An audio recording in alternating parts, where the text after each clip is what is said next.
Ooh, what's going on, guys? Glowing Gear Studios here, coming at you with a Jack Black sculpt. Now, as you see here, we just have a little render of someone else's Jack Black so that we could get the basic idea of the shapes that we're going to use to create the initial blocking for our own model. So, let's break it down. It's going to be pretty easy, I promise. Jack Black's got a pretty scary face, but it's not as bad as you think, so watch.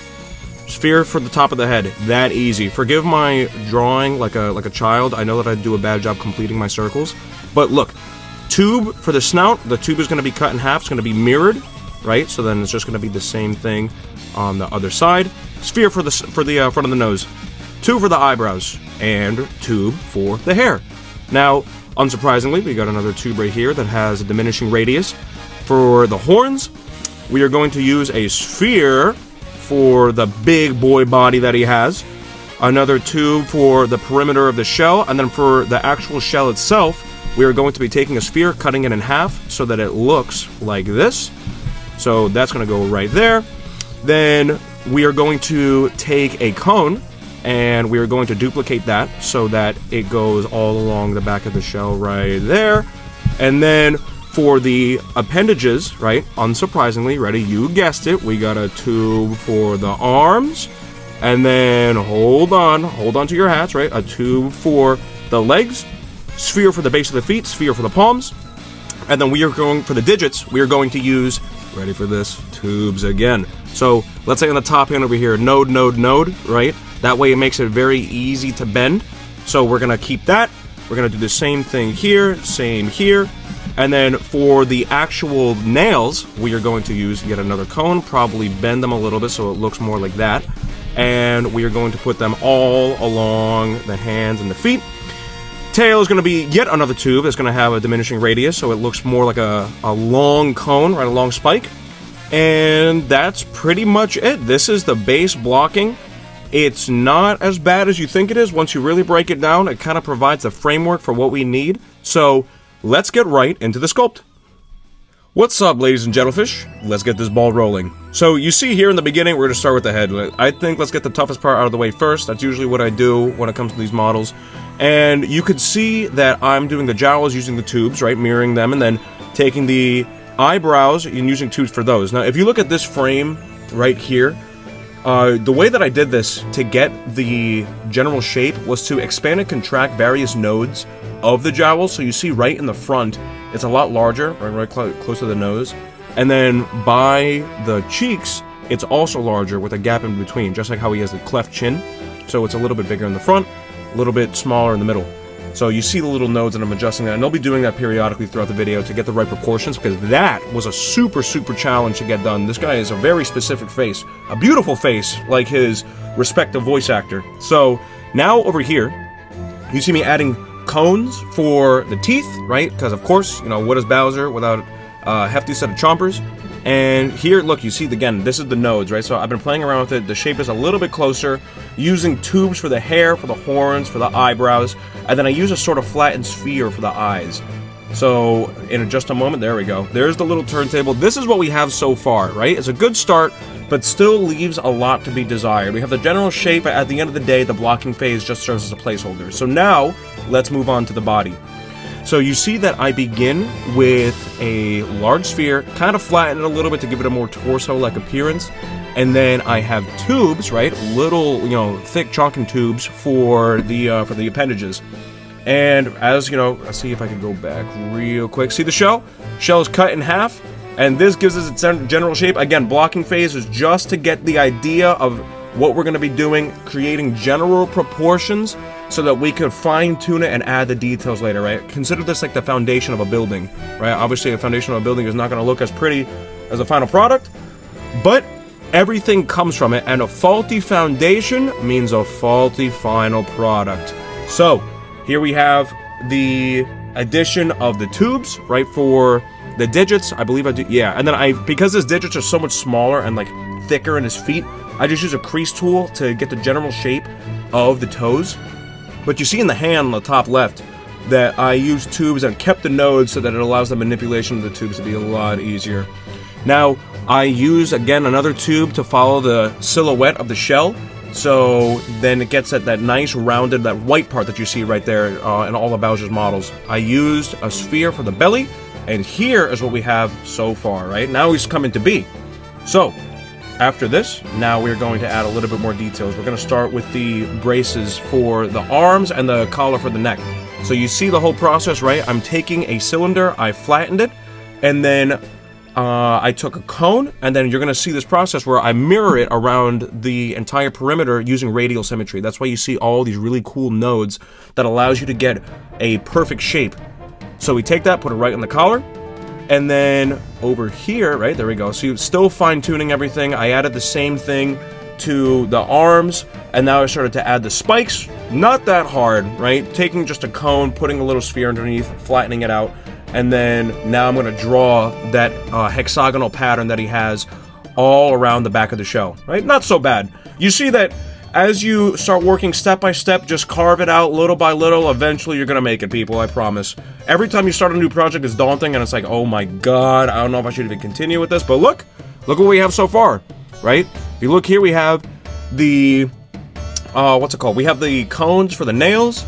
We have the tubes for the digits, right? Now he's really coming to be. Head shape has been manipulated again, so now he's getting a lot closer. And now we're gonna start, you know, the serious business, right? Now is where the fun begins. And damn, I wish I could just quickly put like an Anakin face like right on here, but you know what I mean. So I bend the legs a little bit, give it a little bit more shape, a little bit more personality, and then right now all I'm doing is creating links and creating hierarchies to allow the manipulation of the joints to be a lot easier, right? So fingers connect to hand, which connects to arm, which connects to shoulder, which connects to torso type deal. That way everything moves and maintains its relative position as I'm moving things bit by bit. So I know that it looks like I'm just kind of, you know, pressing around and just clicking things, but I made a a throne, right? He deserves more respect than that. He has a throne. I made this off screen. I know the iPad recording, you know, was inconsistent. So either way, it's not too bad. Just a quick breakdown. I just took a series of rectangular prisms, and then like let's say for this little column-like appearance, I hollowed out spaces by taking negatives of existing primitives and cutting everything down. You're like, what in the name of God does that even mean? I'll probably do tutorial videos later on. This is just to show the workflow. So now I'm getting him to that sassy pose that he is in Mario Galaxy. Give him a little tilt. I mask off a portion of each appendage so that one part stays in place while I could bend the other, and then I give it a natural crease. So if you look right here, look at how the black part of the arm stays exactly where it is, it's fixed, and then I use the gizmo tool to bend the other part, and now there's a nice natural crease right on front of the elbow where it should be. I position the hands, right, I bend that one too, fix the little braces, shift the legs around so it looks like he's leaning and putting his weight on one side, and then this is why I did not validate the primitives before. See the nodes, right? I took the nodes, and now because they're all individually able to be manipulated, I'm able to create a really nice, normal-looking fist, right? At least for Bowser standards. You know, I know a creature like this probably wouldn't exist in our world and our lovely Mother Nature, but I did my best to mimic his fist and mimic his hand. I tried to get the other hand, on his left hand, to be grasping the part of the top of the column. In Mario Galaxy 2, he's an absolutely large lad, so that's why his throne resembles, like, there's like castle-like elements that are on the arms of the throne. So here I am just shifting around, right, trying to get the position right. I had no idea what the hell to do with the tail, and believe it or not, in Bowser's actual model, the tail is just inverted, like it's just going inside of him. You know, take that as you will, but that's literally what happens in the model. So in this one, I'm leaving the tail off to the side. Here's what we have so far. Quick little turntable. So far, so good. The image is really coming to be.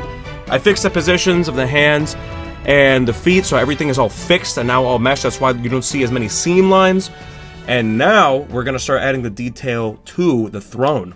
So with this detail, you see me adding a lot of... Now it's just kind of randomly playing around with rectangular prisms to make the stone finish, so to speak, around the outside of the throne.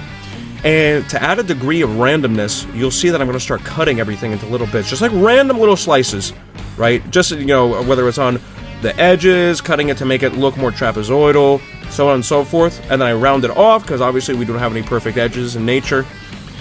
And then, well, you can't even say his nature is a freaking rock. Well, actually, rocks are from nature. You know what? Whatever. But we have now the actual soft cushion part of the chair, right? So we're gonna have like a little velvet finish. You'll see that we're gonna add that in a little bit. I'm still cutting the columns. I'm still cutting the stones.